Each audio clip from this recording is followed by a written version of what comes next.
Maintenant que l'on a renommé notre projet, je vais vouloir changer par exemple le nom d'une classe.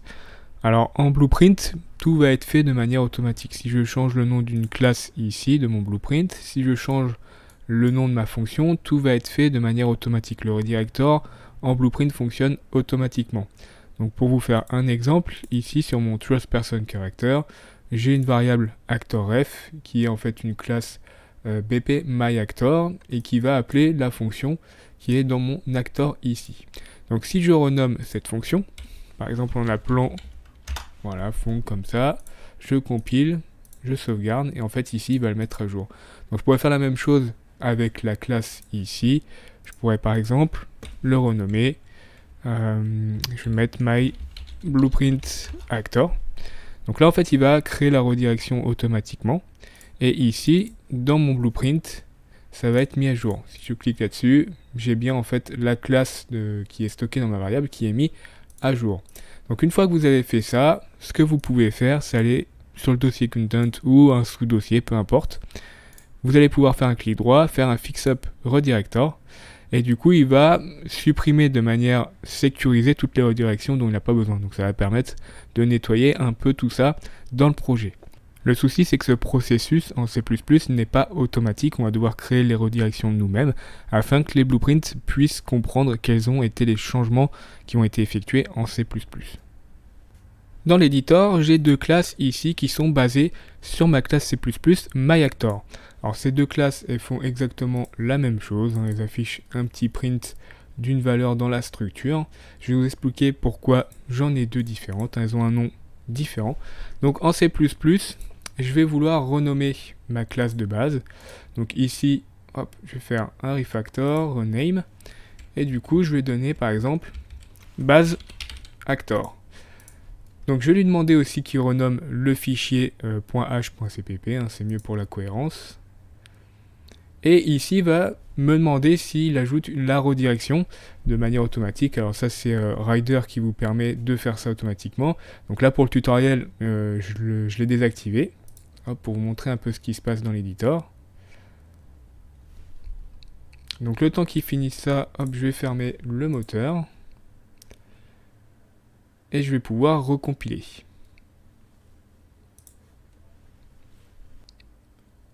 Donc en C++, forcément, ça compile, il n'y a pas de souci.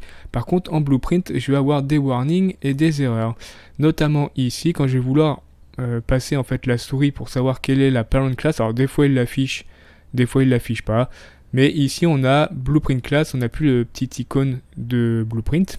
Et si j'essaye de cliquer dessus, en fait, il indique qu'il ne peut pas charger cette classe parce qu'elle dérive d'une classe qu'il ne reconnaît pas, qui est invalide. Alors, ça dépend de ce que vous avez fait dans votre Blueprint. Des fois, vous allez pouvoir tout de même l'ouvrir et récupérer ce qu'il y a dedans. Si c'est trop lourd, le moteur va crash, enfin l'éditeur va crash. Donc là, pour l'exemple, donc là ici, il reconnaît plus rien, hein, la structure, la classe ici, on est sur none. Donc ici, je ne vais pas sauvegarder ou compiler. Et pour vous montrer en fait que ça peut créer de sacrés problèmes, sur cette classe ici, qui je vous le rappelle est basée sur la même classe C++, hein, qui fait exactement la même chose, je vais compiler et je vais sauvegarder. Donc là, il va quand même indiquer qu'il ne peut pas sauvegarder parce que là, ça ne compile pas et que de toute manière, la classe, pour lui, elle est nulle. Du coup, on va aller en C++ et on va faire la redirection. Donc pour faire la redirection, on va aller dans le dossier config ici, defaultengine.ini, et vous allez pouvoir alors ajouter là où ce que vous voulez. Hein. Hop, on va ajouter ceci. Donc le core redirect, et on va faire un petit plus classe redirect. On va spécifier l'ancien nom de notre classe C++, donc ici myActor, et le nouveau nom de la classe que je lui ai donné qui va être baseActor. Donc on sauvegarde, on recompile et on va voir ce qui se passe dans l'éditeur. Dans l'éditeur, je vais bien retrouver ma première classe ici, BP MyBlueprintActor. Donc là, il peut ouvrir mon blueprint. Je vais retrouver tout ce que j'ai dedans, ma structure, les différentes valeurs que je peux avoir hop, dans le class default ici. Hein, c'est bien les valeurs que j'avais avant de renommer la classe. Par contre, sur ce blueprint ici que j'ai sauvegardé et compilé, ça ne fonctionne toujours pas. Le redirecteur ne va pas fonctionner comme prévu, Et du coup, vous allez avoir de sacrés problèmes sur les blueprints. Là, autant vous dire que vous allez devoir recréer ce blueprint ici. Hein, voilà. Puis il affiche des warnings en continu. Donc, voilà, je le répète encore une fois, pas de sauvegarde ni de compilation lorsque vous avez des erreurs à cause des redirections. Pour cette redirection, j'ai été un barbare.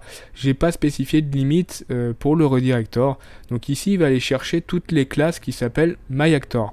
Vous pouvez avoir créé plusieurs modules et dans ces modules avoir le même nom de classe. Donc là, il va rediriger les différentes classes qui se trouvent dans vos différents modules qui portent le même nom vers base actor. Donc ça peut poser problème. Donc ici, vous pouvez spécifier une limite en indiquant script. Et là, je vais lui spécifier le module avec un petit point ici. Et du coup, c'est seulement la classe qui se trouve dans le module tutorial qui va avoir en fait une redirection. Donc, je vais devoir faire la même chose pour le new name ici. Donc là, je spécifie le même module puisqu'il n'a pas changé de nom. Par contre, la classe, elle, a changé de nom. En ce qui concerne la redirection de classe, vous allez avoir une chose qui va potentiellement vous intéresser. Ça va être d'affecter uniquement les instances qui se trouvent dans le level. Alors, je m'explique. Dans mon level, ici, j'ai créé deux instances d'une classe character. Je vais vouloir indiquer au moteur que ces deux instances qui se trouvent dans mon level utilisent une autre classe et je vais vouloir utiliser celle que j'ai dans mon projet C++, test project character. Donc je vais pouvoir faire une redirection comme ceci en indiquant que toutes les classes qui sont dans mon level qui s'appellent character, donc c'est bien ce que j'ai moi dans mon level, eh bien elles vont utiliser une nouvelle classe qui est test project character. Et je vais devoir lui spécifier ici instance only est égal à true. Sinon en fait il va faire une redirection classique et ça va pas fonctionner comme on le veut. Donc ici je vais pouvoir fermer l'éditeur. Donc rappelez-vous ici elles sont basées sur character. Je vais pouvoir hop sauvegarder avant de quitter. Relancer le moteur. Et donc ici les classes hop, que j'ai qui étaient en fait basées sur character maintenant utilisent bien les nouvelles classes que je lui ai spécifiées. Pour rediriger une fonction, ça va être la même chose. Par exemple, dans mon test project character, j'ai une fonction qui s'appelle myCharacterFunction. Donc en blueprint, je l'utilise au beginplay ici. Voilà, on retrouve bien ma fonction myCharacterFunction. Donc si je change le nom de cette fonction en C++, hop, comme ceci, je vais juste appeler ça myFunction. Voilà. Je fais pas de redirection pour vous montrer ce qui se passe dans l'éditeur. Donc je vais pouvoir fermer l'éditeur, le relancer. Sur mon blueprint, je vais avoir une erreur. Il va pas réussir à retrouver la fonction. Voilà, il est resté avec l'ancien nom et il va vous mettre des erreurs. Donc je vais devoir créer une redirection en C++. Donc ça va être la même chose que pour la classe ici. Simplement, on va changer classe pour function et on va pas hésiter non plus à définir des limites. Donc ici, je lui indique que c'est une fonction qui se trouve dans ma classe test_project_character. Ici, j'ai pas besoin de spécifier le module. Hein, c'est un projet où il y a quasiment rien dedans. Donc là, je vais pouvoir relancer l'éditeur. Donc si j'ouvre mon blueprint, il a bien fait les redirections correctement et je retrouve bien ma fonction avec le nouveau nom. Pour les properties, ça va être à peu près la même chose. En blueprint, je vais avoir ma classe myBlueprintActor qui est basée sur ma classe C++ baseActor dans lequel j'ai spécifié des valeurs dans mon blueprint. Donc ici, c'est pas des valeurs que j'ai spécifiées en C++, des valeurs par défaut en C++, c'est des valeurs que je suis venu modifier dans mon blueprint. Donc je vais vouloir renommer par exemple ma variable myIntegerTest en myInteger. Et on va voir en fait quelques subtilités, hop, je vais compiler et sauvegarder, sur la redirection. Donc je vais fermer l'éditeur. Donc ici dans ma classe baseActor, je vais vouloir changer le nom ici. Hop, et je vais appeler ça myInt. Oups, je me suis gouré de touche. Voilà, myIntTest. Donc là, je fais pas de redirection pour vous montrer ce qui se passe. Et dans la structure, je vais faire la même chose. Donc ça, c'est pour vous montrer une petite subtilité. Voilà, int. Voilà, pas de redirection. Et du coup, je vais relancer l'éditeur. Alors ici, dans mon actor, du coup, il va m'indiquer quand même que j'ai des erreurs, parce que dans la structure, ici, il n'arrive pas à retrouver la variable, en fait, qui avait le nom myInteger. Et ici, je vais perdre les données que j'ai configurées dans mon blueprint. Donc là, je suis retourné à la valeur par défaut d'un int qui est 0. Donc maintenant, je vais pouvoir faire une redirection. Donc on va commencer avec une redirection classique, comme ceci, où on va spécifier tout simplement la classe et l'ancien nom et le nouveau nom de la property, enfin de la variable. Hop, on relance. Donc dans mon blueprint, évidemment je ne vais pas retrouver ce que j'ai dans ma structure, par contre je vais retrouver ici ma valeur que j'avais configurée dans mon blueprint pour myIntegerTest, ici qui a un nouveau nom, myIntTest, et je retrouve bien la valeur. Donc la petite subtilité, c'est pour ça que je vous montre, c'est qu'on peut le faire sur plusieurs en fait variables en même temps. Ici, il faudrait que je fasse la redirection aussi dans la structure, ce qui peut être assez chiant. Donc ici, on va utiliser une autre chose. Hop, je vais faire un copier-coller.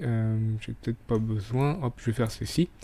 Alors, la base, en fait, c'est que j'avais ici une fonction, enfin une variable qui s'appelait myInteger, et ici myIntegerTest.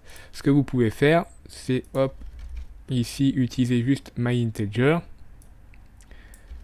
lui indiquer que maintenant c'est myInt, et vous allez utiliser en fait match substring est égal à true. Tout ce qu'il va faire, c'est qu'il va chercher en fait les variables. Donc ça va être un peu plus long pour lui, hein. Au démarrage ici ça peut être un peu plus long. Il va juste chercher ici myInt, et toutes les variables en fait qui ont des choses soit devant, soit derrière, il va quand même faire les redirections du nouveau, enfin de l'ancien au nouveau nom. Donc on va voir ça tout de suite, hop, dans l'éditeur. Et du coup dans mon blueprint, je vais retrouver ici mon int qui a bien été mis à jour, la référence a été mise à jour, et là je retrouve bien toutes les valeurs que j'avais configurées dans mon blueprint. Il faut quand même faire attention, hop, du coup au scope, enfin à la portée de la redirection ici, mais ça permet d'aller un peu plus vite dans une classe. Pour la structure, j'ai vraiment pas besoin de vous montrer, c'est vraiment simple. Ici en fait vous avez le nom de votre structure, par exemple ici j'ai myStruct. Donc si je change le nom de ma structure, ici dans la redirection, je vais juste avoir besoin de faire struct redirect, l'ancien nom, nouveau nom. Alors n'ajoutez pas le F que vous avez devant la classe de structure ici, et vous avez votre redirection qui est faite. Alors je ne l'ai pas précisé, mais le match substring, ici je vous ai fait l'exemple avec une properties, mais ça va fonctionner avec toutes les redirections que vous pouvez faire, que ce soit une classe, fonction, une structure, un enum, peu importe. Pour les enums, ça va être exactement la même chose. Imaginons qu'ici je renomme l'enum qui se trouve dans ma classe baseActor. Donc pour que le blueprint puisse comprendre le changement, je fais la redirection comme ceci. Donc l'ancien nom de mon enum et le nouveau nom de mon enum. La petite spécificité, c'est que vous devez inclure, quand c'est un enum redirect, le petit préfixe i, contrairement à la structure où vous n'aviez pas besoin d'ajouter le petit préfixe f. Éventuellement, si vous voulez complètement changer d'enum, c'est-à-dire que ici vous renommez votre enum, mais vous avez aussi renommé en fait les valeurs, en fait les énumérations ici. Par exemple, je vais mettre enum, hop, 01, enum 02. Voilà, heureusement que j'en ai mis que 3. Enum 03. Ici, dans la config, vous pouvez indiquer à quoi correspondent en fait les anciennes énumérations et les nouvelles énumérations qui se trouvent en fait dans le nouvel enum. Donc là, ça va vous permettre de garder les données que vous avez configurées en fait dans votre projet Blueprint.